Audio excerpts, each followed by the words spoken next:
I'm Jenny Klochko, and you're watching my podcast, the platform for guest stories beyond your daily newsfeed. Of course, we can't stay away from Trump, his claims, his statements, his behaviors, and as we already discussed it in one of our lives, the psychological portrait of this leader. I'll try, together with my guest today, to stay away from speculation, but I would like we to discuss it today. And my guest today, Kateryna Levin, psychologist, counselor, lecturer, and one of the top experts of psychoanalysis in Kiev. She was recommended me by many specialists from Ukraine, so she's the name for the experts in Ukraine. I hope you will find this very interesting, entertaining, and you will share your thoughts with me later in the comments below into this video. Kateryna, good morning. How are you today? Good morning, Jenny. Thank you very much for such a warming introduction of me, and I'm very touched. Thank you very much. Well, it's true. It's true, And as my audience, I know Ukraine is watching me, but mainly it's US and United Kingdom, and they need to understand the context. Why this woman? Why she's here? So it's true. So, Katerina, Donald Trump is a curious case for psychologists, isn't it? For psychiatrists, I would say. Now we have a joke because in DSM-5, DSM-5 is a manual for mental disorders, international manual, and there is a diagnosis of antisocial personality disorder, which is very close to. And now we have a joke in our professional circles that Donald Trump could just cancel DSM-5. Well, he can. Not to have this diagnosis. Absolutely, he can. He can do anything. I see what everything is happening right now in the political scheme, on the global scene, and sometimes I just wake up in the morning reading the news and think, this is a madness. But at the same time, I remember this quote from Mary Poppins: "Everything is possible, even the impossible." Because it's turning into circus. Unfortunately, many people are suffering from it. What do you find the most interesting about Trump as a counselor, as a psychologist, as an expert, because you see people through different filter, don't you? I wouldn't call it interesting. I would call it dangerous and scary, unfortunately. But we psychoanalysts, if we look through the psychoanalytical optic, we always think that leader is a symptom of the time, of the current context, historical context, and the symptom of the unconscious process through the nation. We can refer to Putin, and now we have a similar leader in America, unfortunately. And this connection between the nation and the leader, nation who elected this leader, is very interesting connection. But of course, for us, for psychoanalysts, very bright picture of all pathologies we ever read in books. And it's like an illustration of all of them. Narcissistic pathology, psychopathic dimensions in the personality, and all we only read in the books before and saw in movies. Preparing for our interview, I have got a few books on Donald Trump. I'll show it to our viewers. We've discussed some of them. So it's Mary Trump, bestseller, and one of you were during lives recommended it to me, so I read that one. And also this one is The More Dangerous Case of Donald Trump, 40 Psychiatrists. and mental health experts. It's the second edition. The first one was, I think, there was 27 psychiatrists, so they updated for for new times this. And so 40 psychiatrists and mental health specialists warning the world about him.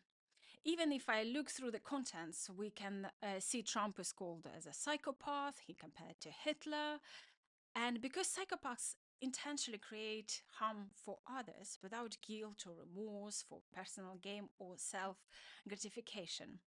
So, and psychopaths, they can't be reasoned out of their beliefs or feelings because they can't comprehend the value of others, isn't it? And do you see, you just mentioned traces of psychopath, but what are these red flags or indicators in Trump's case? And are they progress? Because we had Trump, the businessman, he had established media profile, then Trump, the first term president, then the Trump who lost and he can't lose, and there was, you know, all lots of disasters, and now he's a second time president. So how about all those indicators? Mm. By the way, the editor of this book, Dangerous Case of Donald Trump, have lost her job in Yale after Yes, after she edited this book. the consequences. Yes, and psychopathic pathology has like 4 or 5 general directions in a personality. It's a lack of empathy, sophisticated lie, lack of guilt, problem with aggressive impulses control. What I can add, and maybe manipulative behavior in relationship. Donald Trump making the picture, media picture, as he is a businessman. But if you look in his history, in his records as a businessman, we can see that he could only destroy. He creates something, and going on its road of creating, it's all finishing by destruction. Because this destructing power inside the psychopathic has an overinvestment. I'll explain what is this. We in our mind we all have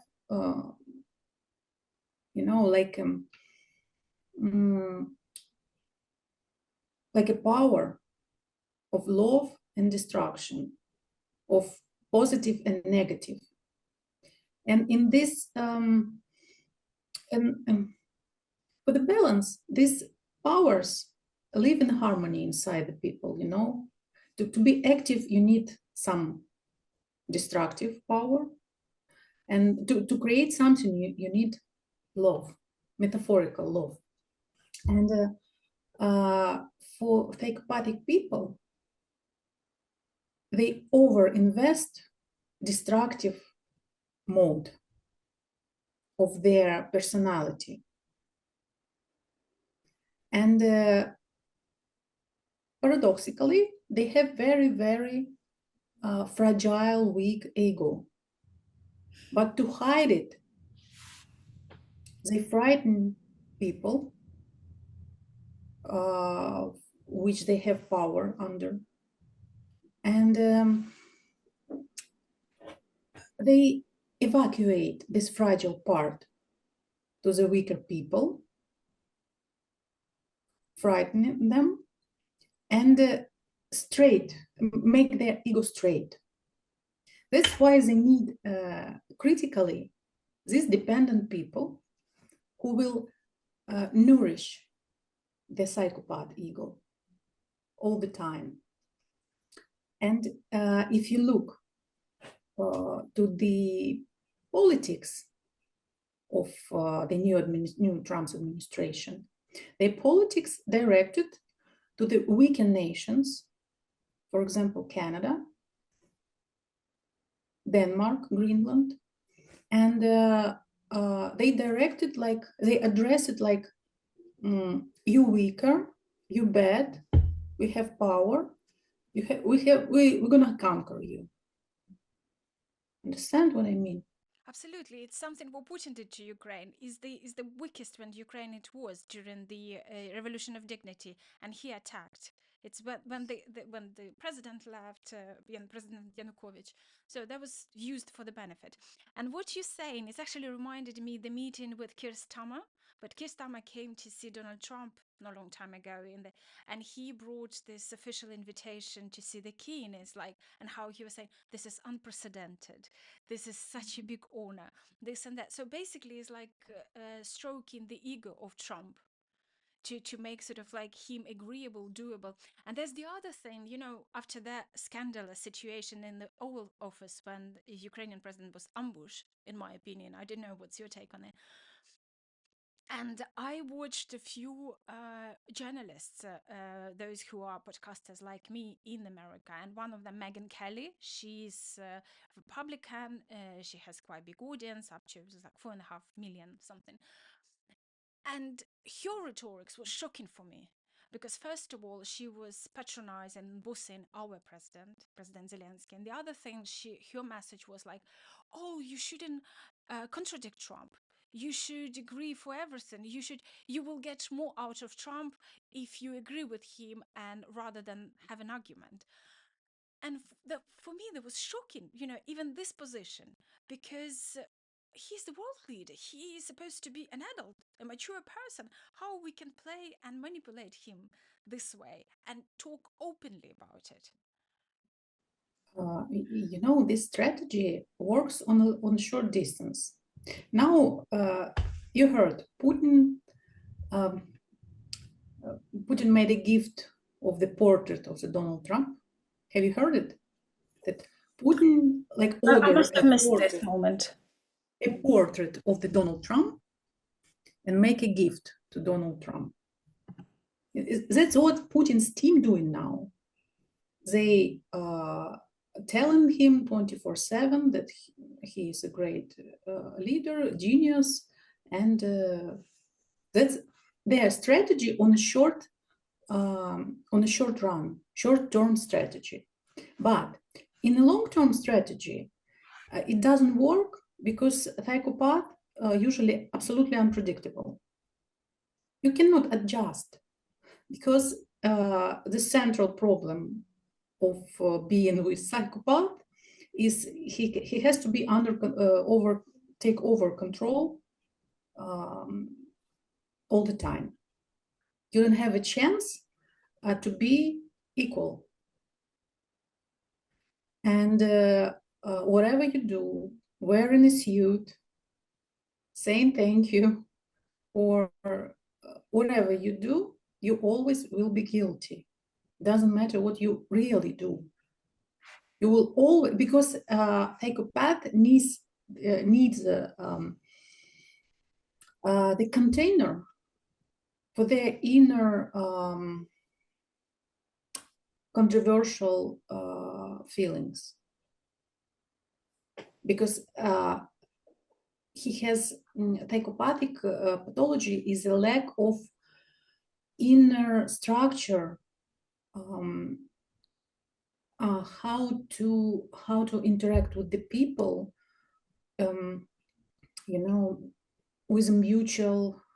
with a common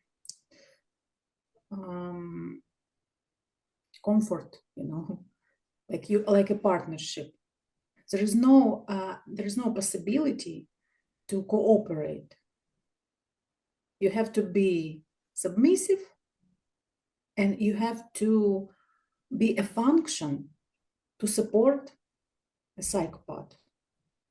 Just a function. Okay, I get each political leader has a psychological profile of the person before the meeting and its preparation and understanding all of that. And what if we have the gathering of psychopaths? We have Vladimir Putin, we have Trump, and there are others, but that's sort of but also political leaders. And it's quite interestingly to see, if you remember, there was the grand opening of the cathedral in Paris. I forgot. Oh, I forgot that. You understand, the one which was burned, and it was burned. Paris mother, Paris Mother Cathedral. I guess so. I can't just. Victor Hugo, no. Yes, that's Yes. And when all the world leaders gathered together, and Trump didn't have his inauguration yet, and you can see this macho approach, and actually it's like between different leaders how they were shaking hands. So I understand this psychopaths, this meeting psychopath. It's quite impossible, isn't it? How for them to deal with each other. That's one thing. But how you can be submissive if you the leader of your own country, if you the macho man, and you can't help with that. You need to be number one and you need to be strong. So how to navigate through that with psychopaths? Yeah, for two psychopaths, it's absolutely impossible to cooperate on the long run. Now by the situation, Putin and Trump trying to do something together, because each of them think that they will fool another one. Trump thinks he will gain something from Putin, and Putin thinks that Trump is stupid enough, and Putin and from KGB school, he will fool Trump. But the conflict between them, it's like a program. It's inevitable, because sooner or later Trump will understand that Putin is con artist in all this his situation, and the conflict will explode, because officially there is no any therapy method to cure psychopathy. No proven method, nobody invented yet. But the only technique which work with psychopath, for example, for jail psychologists, for psychologists of these institutions, they work with psychopath. It's kind of a bribe, it's kind of paying bribe, They explain them that their better behavior is more, they can gain something. They can gain something from the better behavior. And that's how they train them to control their aggression. There is no other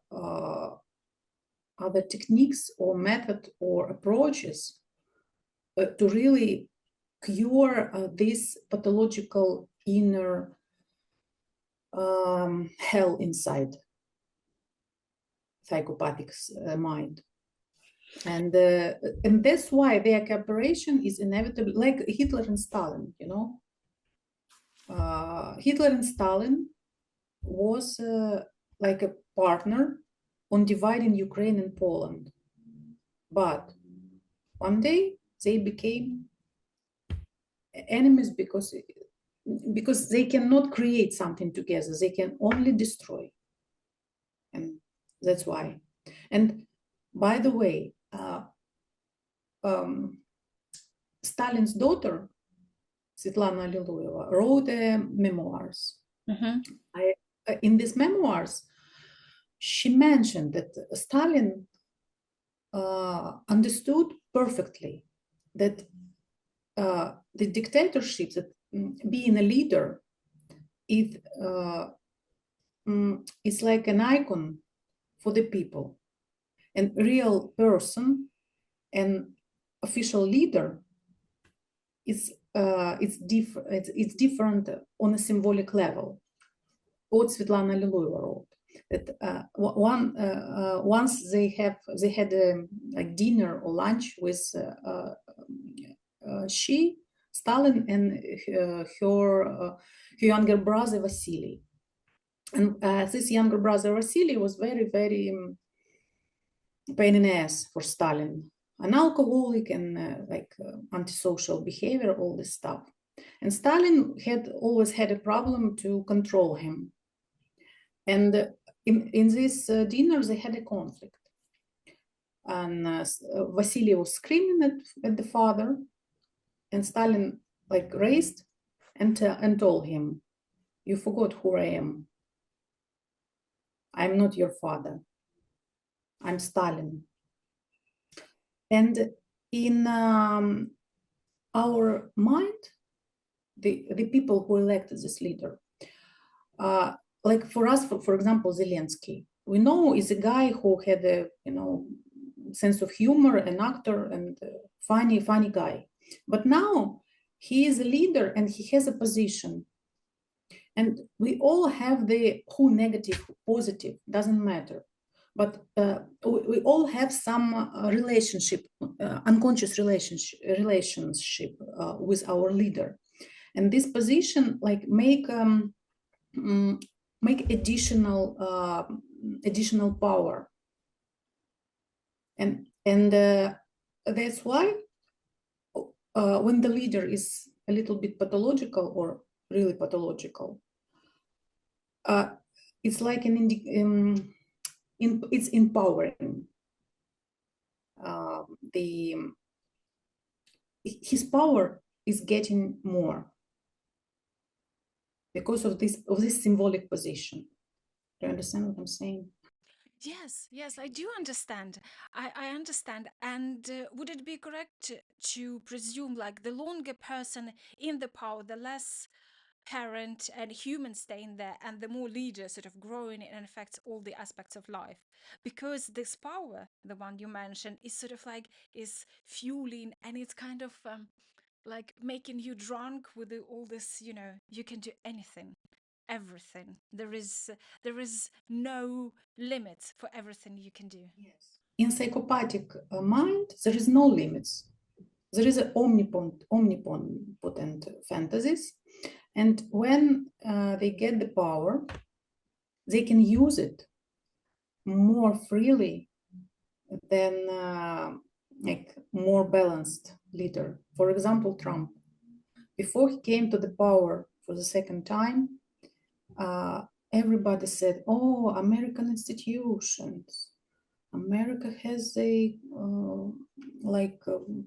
such a developed institution. Nobody will let him do nothing bad." What we see now, he is ignoring limits. He is ignoring borders. He is ignoring tradition, law, and that's why this psychopathology is dangerous, because this psychopathology is itself can break these institutions, such Putin did in Russia with Russia. Nobody could imagine that they will, take the poison to the Russian opposition or some people in London and take the polonium to poison people, but they did it. And now when we, for example, I read the Canadian people, what they write, Canadian people, or American army will never do this, will never do the aggression. American generals, they will never do these orders from Trump. Okay, American army will not, but people for the money, they hunt and they hire for this, as Putin does. People for the money will do this and will do the aggression.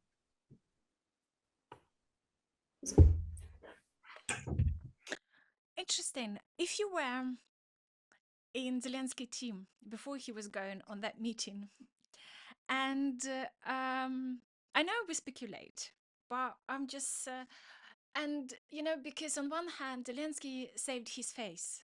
It's probably great damage in terms of if it's a damage, or maybe it's he saved dignity for himself and for the country the way he acted, and he became hero for the teenagers.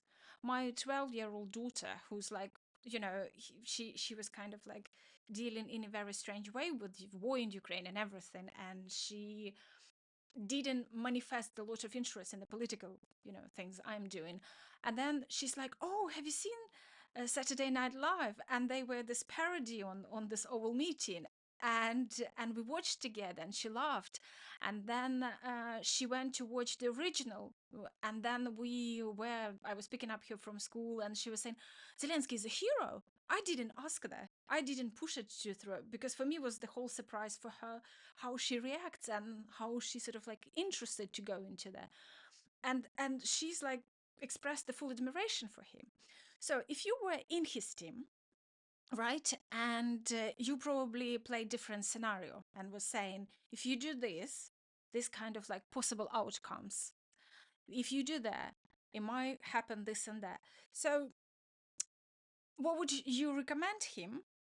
And do you think the way how he behaved, there was like he was following just his nature, or there was something he was prepared to do and saving dignity and face as Ukrainian leader?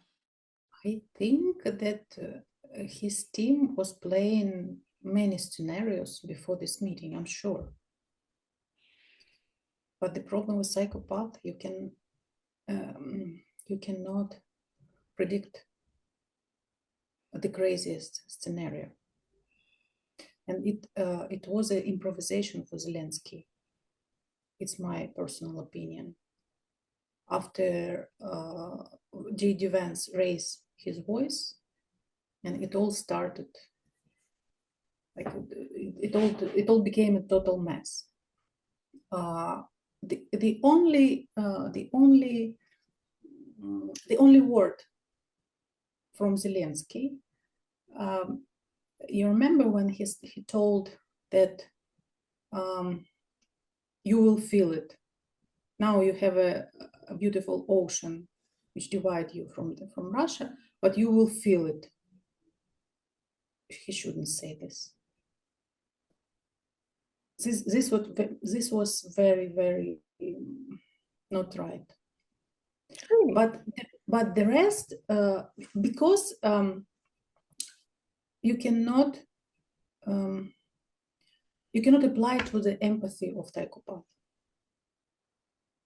You cannot apply. You cannot weight the kindness, the humanity, the empathy, and when you say him, you will feel. You remember Trump? Right away, Trump started screaming. You cannot tell us what we will feel. Yeah. Yeah, and this the great gradus temperature raised immediately, and it was a total effect after this. But it's very, very hard to suggest, and I cannot be neutral as a Ukrainian citizen, but I support the Zelensky 100%, and there is no way you can fit psychopath if he decided to destroy you. The psychopath understand only the power, only real power. When the other side can show the real power, like Putin, he stops where we will stop him. The same as Donald Trump, but it depends on American citizens, not us. Interesting. You mentioned Vance, and one of these books I was reading, and it's sort of like, and the psychiatrist saying that these two figures, Trump and Vance, they have different backgrounds. One comes out of isolation by money and wealth and everything, and the other is from hillbillies. But they share a positive perception of violence, cruelty towards others. And in Trump's case, he articulated it in recent interviews together with Melania. When you attack him, he will punch you back 10 times harder. In Vance's case, his family history, where his mother was beaten another woman because that lady criticized her son, and he was beaming with pride after that, instead of like dying with shame. Well, because I sort of imagining myself there. And he was also in his book telling these stories, sort of like the cruelty between the members, set it on fire because this the way to persuade stop drinking alcohol and other things. And this is the way to go for Vance and the environment he molded, shaped, and that's the way how we interact with the outside world. So in both cases, upbringing of these boys taught value of aggression. What's your take on this? Is this something you actually can teach someone, or they more likely to be born and it's kind of a little bit reshape them? What do you think? The research says that psychopathy comes from it's not genetics itself, but it's behavior from the previous generations. But if we take an example of the J.D. Vance, we can say that this guy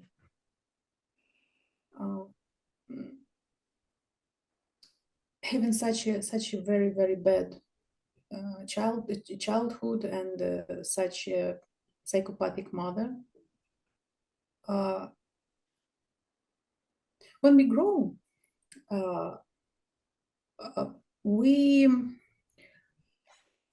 use identification with somebody who raises us. We became similar to somebody who raises us, to the object, or became opposite. I'm not like my mother. I will never do like my mother. And if we suffer from abuse, from violence, sometimes we can become an aggressor itself just to cope with this inner suffering child. Because it's very dangerous to be weak, fragile. Somebody can beat you all the time. So you become aggressive itself and will never do this to you again. And J.D. Vance, what he's doing. By the way, have you heard when he was speaking about the Greenland? Absolutely cosplayed picture from Putin with the military guys on the background. Have you seen it? No. No. Vance was speaking on Greenland, I guess. Mm-hmm. This picture, he is such an aggressive guy with the military guys and the military troops on the background, and he needs it. He needs it because there is no choice for him. If I'm weak, I'm beaten. I feel ashamed, and it's impossible for me to do it again. So I will become. I will take the power, and I will control other people with this power. That's it. These people, they don't understand that their decisions.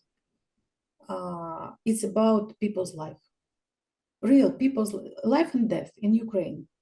All their decisions can reduce or lift the level of the deaths in Ukraine. And in their mind, there is no connection that it's really happening. But do you think it would change if they did come to Ukraine and seen, like all this political tourists, seeing Bucha, atrocities of those mass graves, and what's happening, destruction happens daily on the sort of like residential areas where the children die and family die, and nothing to do with the front line. Do you think it would change anything for them? Because um, I could see, I just wouldn't mention anybody of political leaders, but you would see the change of rhetorics or things they were saying before they arrived to Ukraine, see with own eyes, and then going back, and you can see how the patterns of behavior changed, the speeches changed, the approach changed. They will not come. Why? They will not come because they just can't. Because it's absolutely impossible for them to have a humanity. So they don't have such an option in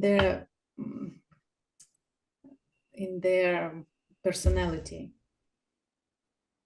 Humanity, empathy, and real feeling for the people suffering.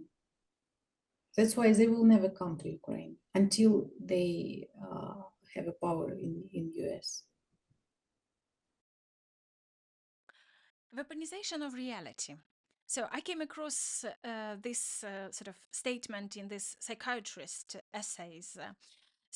And the Trump analysis, that it reminds me of Putin was saying, like, his rhetorics about we're surrounded by enemies, and NATO wants attack us, and the same with Trump. He sort of like, instead of solving the problem with migrants in a different way, he just like sent the army, sent the flights. So it's kind of like, is there any other problem? Is it really the gangsters of your country, and you need to put the war on these people who are trying to find a better life? So what does it give to the political leader with the psychopathic conditions or disorder? Creating and spreading fear, unity of the masses, because when 24 hours, 7 days a week, you hear on different media platforms like, we are surrounded by enemies. These are people who wanted our jobs or want our lives, our homes.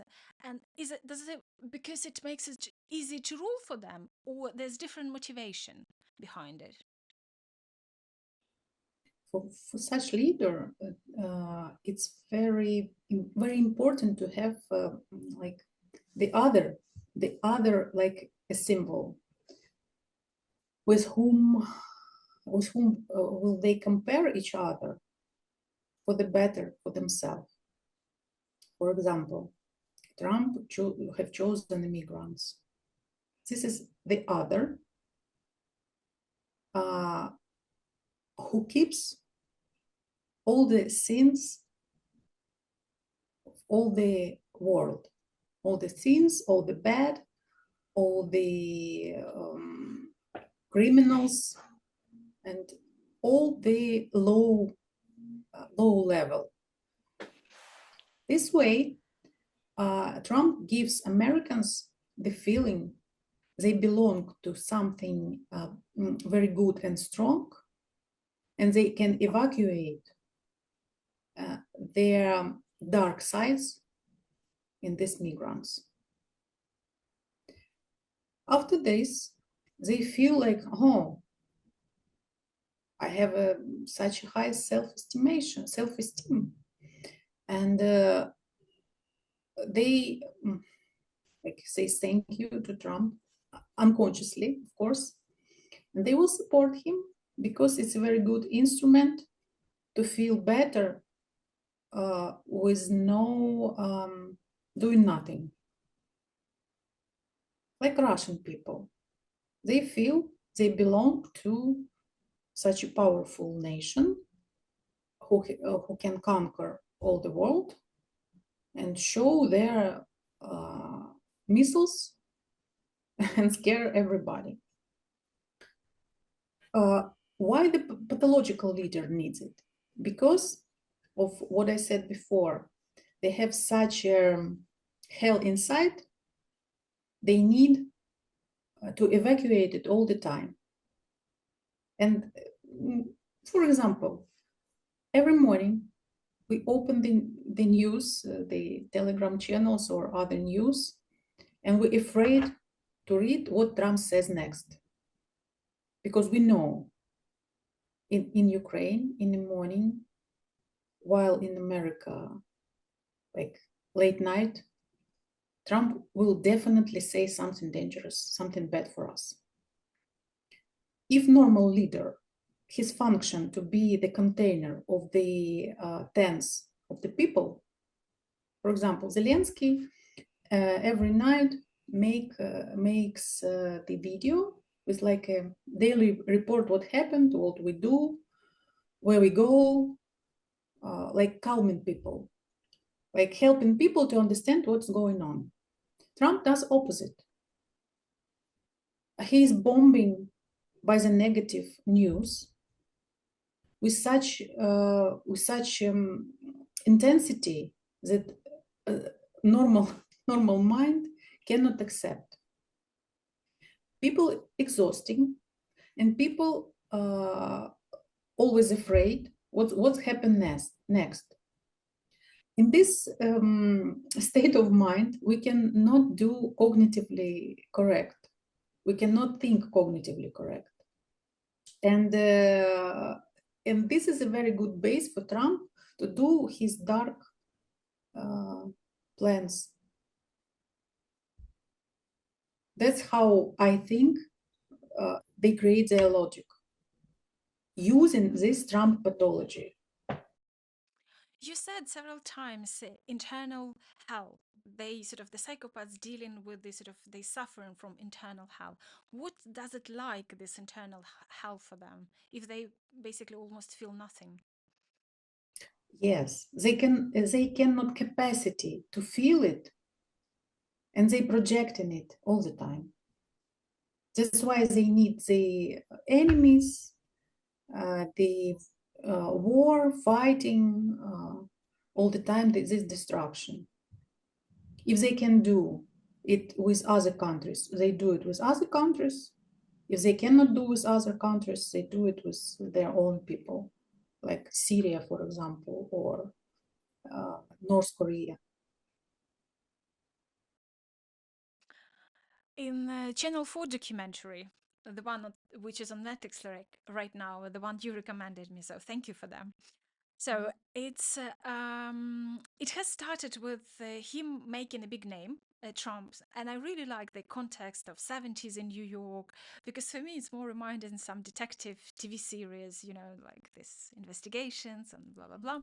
Anyway, he was making big name for himself first. He was like in mid 20s or late 20s, and it was in New York, and it was the Commodore Hotel when the city gave him unique opportunity, unprecedented one, tax free for 40 years. So basically he was saving in the future $160 million, and he didn't mind to use the help of Roy Cohn. And some people at that time were referring to this person as a Satan himself. So there's someone who could blackmail using the secrets, or could sort of like doing like the leader of the dark side of New York life.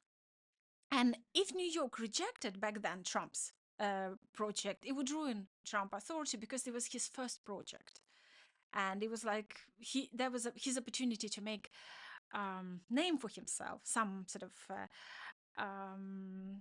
authority. And now peace in Ukraine and stopping the war in Ukraine, it seems like new level, making the name for himself.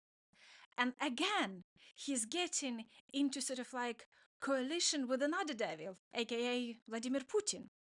So what does it tell us about Trump? Is he just focused, determined, and success driven? Or it's like the patient for psychiatric word, and why? Why is that? You remember when he was building this Trump Plaza? Mm-hmm. There was a Polish workers who was exploiting criminally, Polish constructors. Mm-hmm. He was bombing the owner of the hotel on this spot of New York. like 10 years or 7 years. He was calling them and offering to buy their hotels. They was refusing, but one day they agreed because they had a problem in their business. After this, he came to the New York authorities and told them he has a money, but he never had. And he went to the bank and told the bank that New York authorities gave him the permission to build the building. He never had it. That's how he put all the things together. And to create this project, he bribed Italian mafia, all the unions, and it will never happen without this corrupted connection between all the elements of this scheme. And these Polish workers, it was the precedent to sue Trump. It was the only precedent how to punish him. And in our current situation, Ukraine like these Polish workers now, because he doesn't give a damn what Ukraine feels, what Ukraine wants, what Ukraine, fighting for. This all existential matters. Our war with Russia, 300 existential war with Russia, is under this his level of acoustic hearing. And if he could, he would just erase, but he cannot. And he is trying to do the same scheme. Corruption, mutual corruption from the Putin side. I'm sure there is a corruption. There is a direct corruption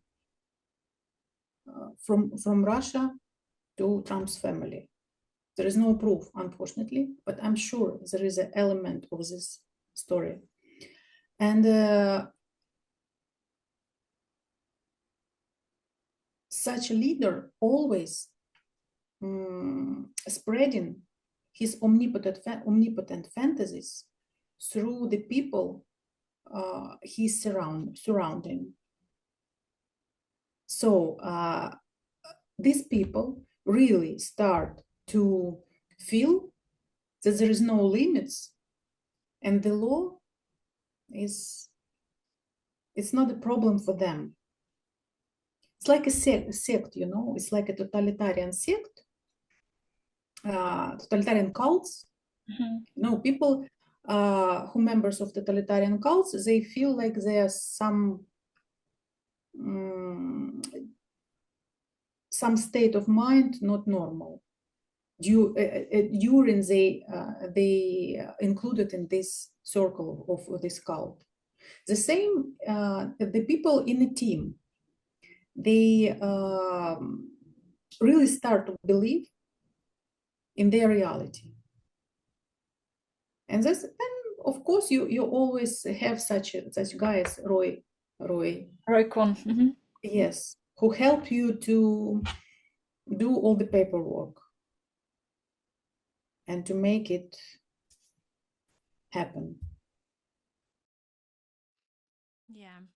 And so, returning to sort of this book wrote by Mary Trump, which was international bestseller, and in even the sort of like in the analysis, which written by psychiatrists, many sort of like going back and quoting this book, and obviously, I mean, it's well written, and it also gives very close insight. Is it a reliable source? It's a big question because, for example, the one of the sort of like most popular quotes from this book, it's when Trump's mother was sort of nearly dying, and the doctors first told the family that she won't make it, and Fred Trump Donald Trump's father told his 12-year-old daughter Mary that your mom won't make it, but you go to school tomorrow and I'll call you if there's any differences. And this episode in their family life, interpreted as the cold household and emotionally unavailable father, which gave lots of pain to his child. And I don't agree with this kind of interpretation because I had similar situation. My husband was dying, and first of all, you can't be prepared for any of the situation, even if you knew, in our case there was illness. And by all means, first of all, you sort of like living in a different world, in terms of like you're falling apart, and you do want to protect your child. And if I didn't have counselor, psychologist, and everything, I would do it.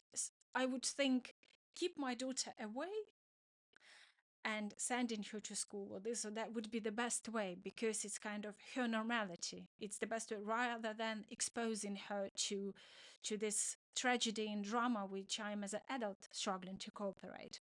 So my question is, it's how significant can be the error in terms of drawing the psychological portraits of Trump, his family, relying on the sources? Because it's still subjective. It's a great book, but it's subjective opinion.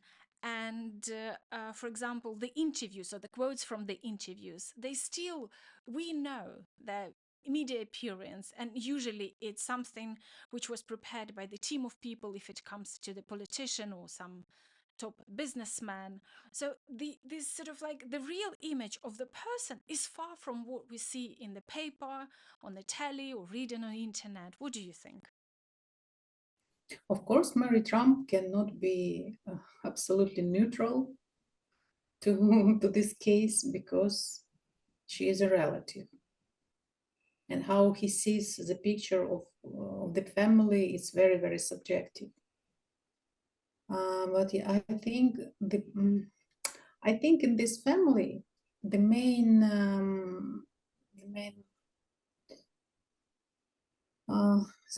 thing Fred transmitted to Donald, that the truth doesn't matter. Because the Fred was the first who started this constructing this building for the cheap. Yeah. In Brooklyn, he had many residential block of flats. Yeah. Yes. And during this construction, there was many cases connected to something not very legal. And all these cases was never erased. And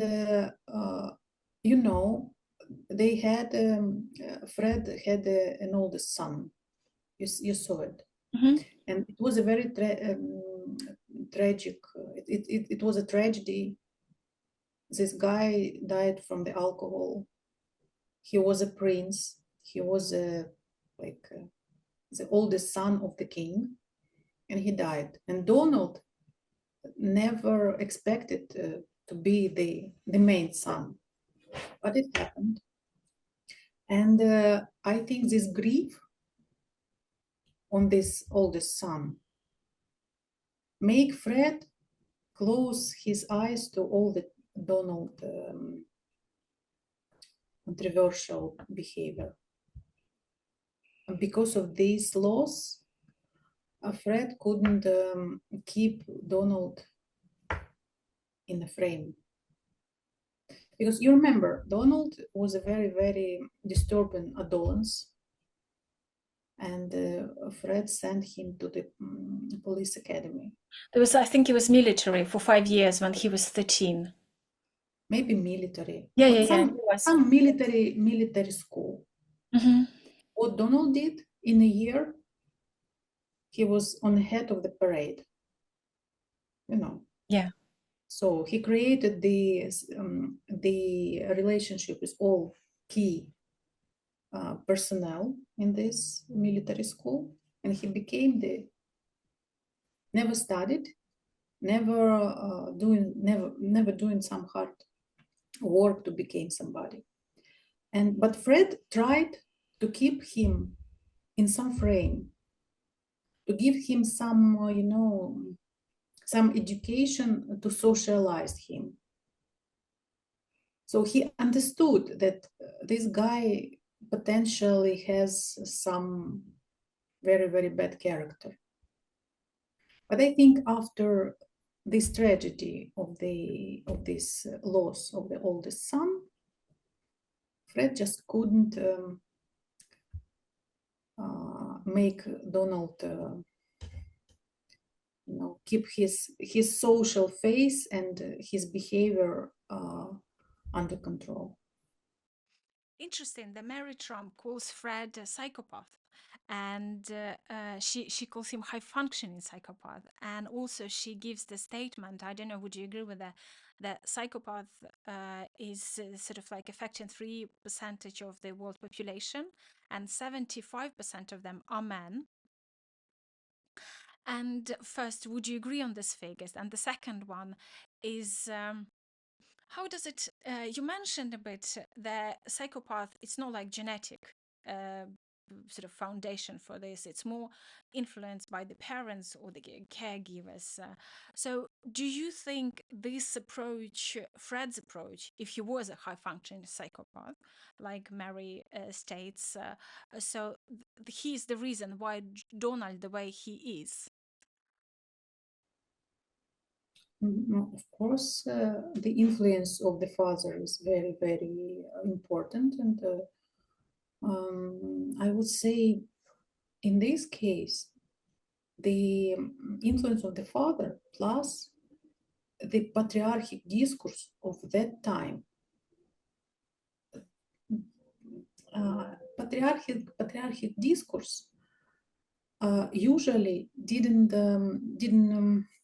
paid attention, for example, the psychopathic behavior addressed to the woman. For example, it was that time, it was like normal behavior of domestic violence, of all we consider as psychopathic now. But that time it was like something in the gray zone that never been mentioned and articulated as, for example, abuse to the woman. And Trump has big, long history of the abusive behavior in this show business model world. And there was no limit, there was no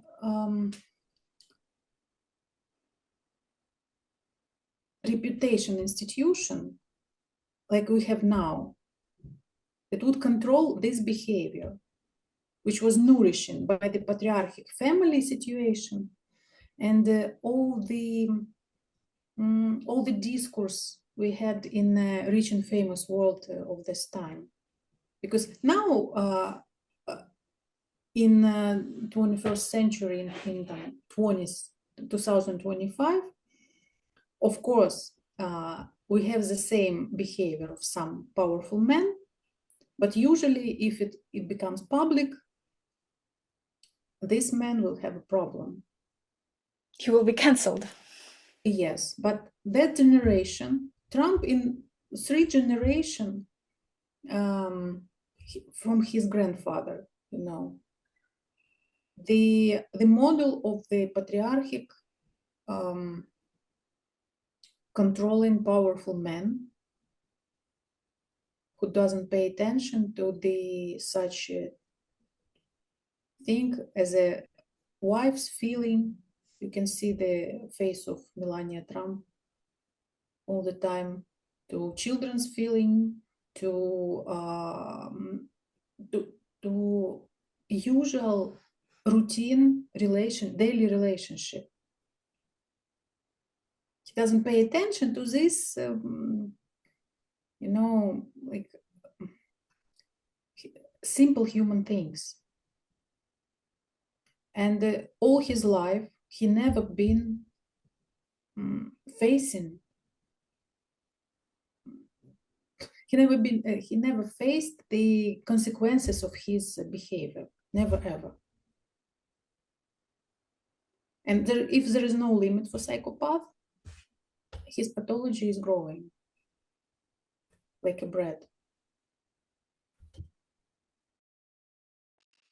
Well, in Trump's case, he had very ill mother, and losing her, there was big tragedy. I don't know if it's true, but I came across on social media with this sort of like photograph from the old newspaper where Trump with his mother, and there's her quote that if he goes to the politics, it would be a disaster.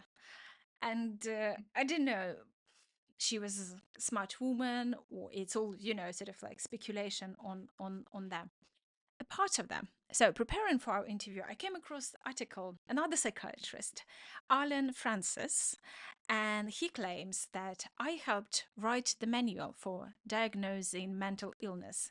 Donald Trump doesn't meet the criteria. Trump's disagreeable traits in no way indicate that he is mentally ill. Instead, they reveal him to be the ruthless self-promoter he has always been, now poorly cloaked in fake populist clothing.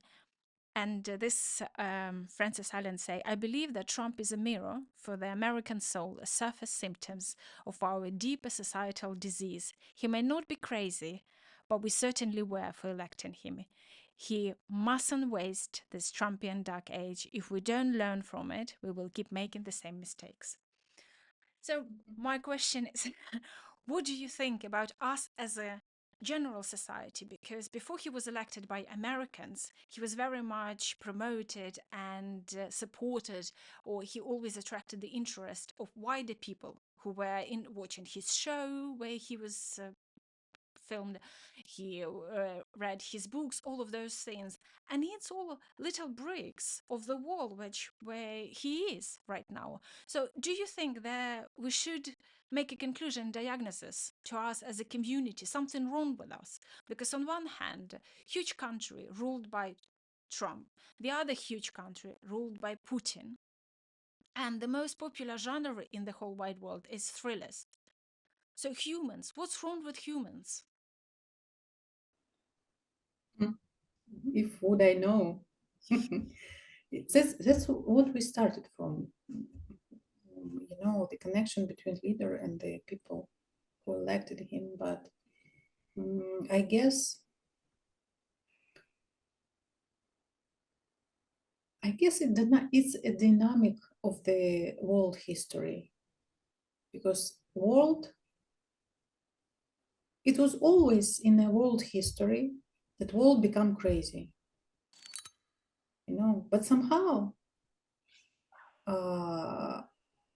it getting back to normal, not for a long time, but after the world gone crazy, for example, World War II or World War One or some Napoleon wars, French Revolution, wars become crazy, and this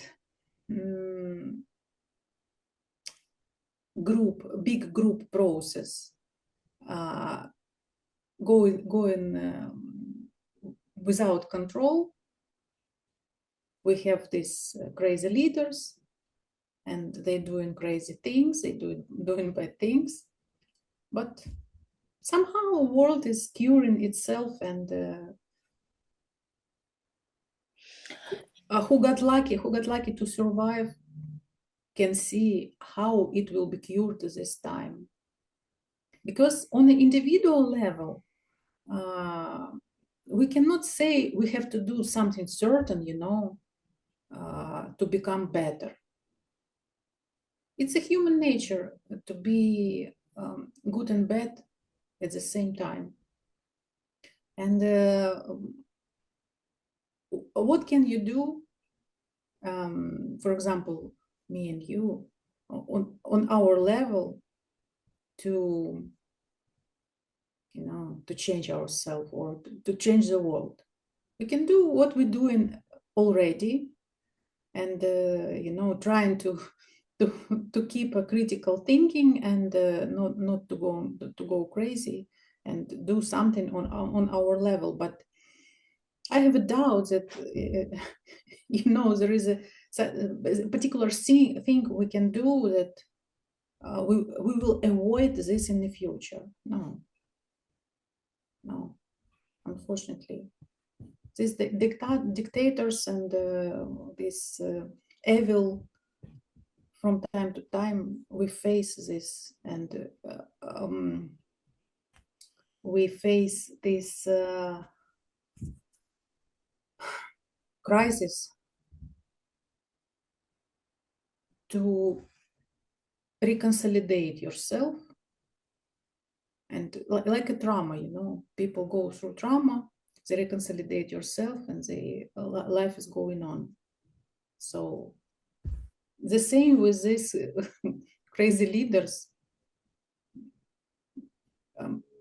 We need, look at Europe. Europe is now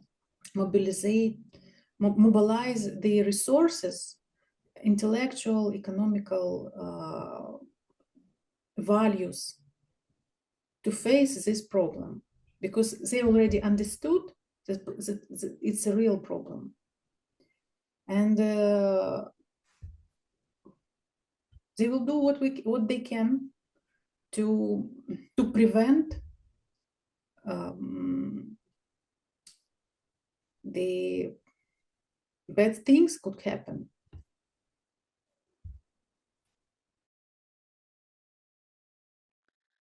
So it's nothing wrong with us. We just we just human, and we can make mistakes. It's quite expensive mistake. It's quite painful one.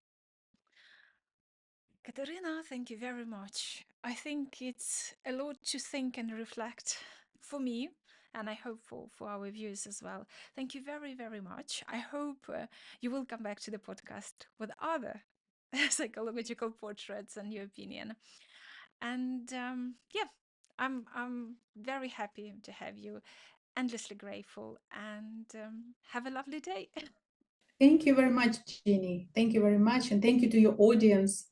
And you have a lovely day, and hope to see you.